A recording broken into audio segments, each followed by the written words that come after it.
This week we're going to focus on the principle of design, movement. Movement is created in art through the use of color, shape, and line. Movement can lead the viewer's eye through a work of art and create action.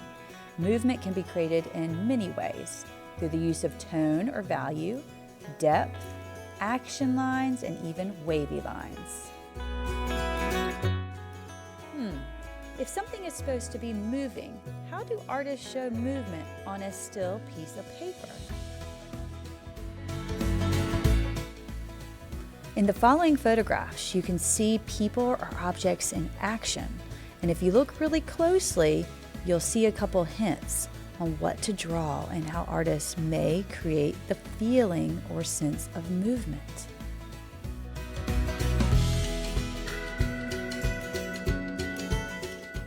Did you notice the position that the object or the person was in? It was one of movement, like they're in the middle of a dance, like this dancer, or they're racing down the road, or they're racing down the racetrack, like this horse in action. Also notice the streaks of lines and blurriness that may take place in a painting or a drawing. It really suggests that the object is moving quickly. These artists take a different approach. They use line, shape, and color in a nice organized fashion to control your eye moving around the paper. Sometimes it does create optical illusions where things look like they're going in and out and swaying back and forth. This one does a spiral movement. This one does its strokes vertically over and over, even though the color changed, while this one does it horizontally. Sometimes artists do it in a circular motion. You get to choose what direction you want your lines to go in this work. I sometimes mix it up and have a little fun with it. All right, getting started.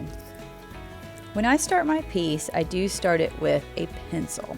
I like to go ahead and organize the direction that my lines are going to go in.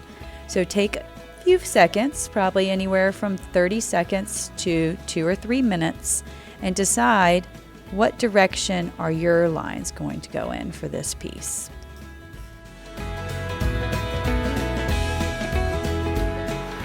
This is option number 1. I'm going to give you a total of 3 different options to work from. So if you don't like the look of this one, you can fast forward to the option 2 or even option 3. I suggest looking at all 3 before beginning your project.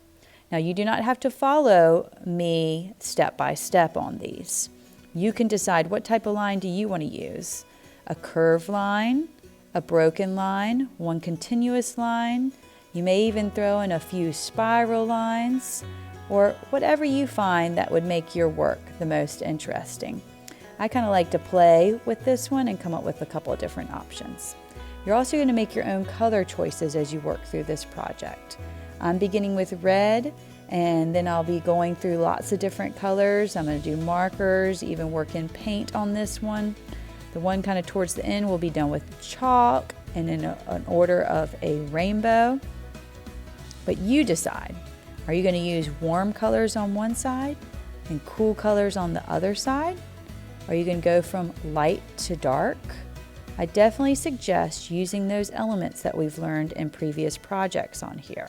So use that value scale going from light to dark. Use your color groups. Maybe take those primary colors and mix them into secondary colors. If you want to create shadows, you may start to see different forms. Darker areas will create shadows and make it feel like it's going in or out on the paper. So you could really do several of these. I think the more you do, the more you'll understand how this works.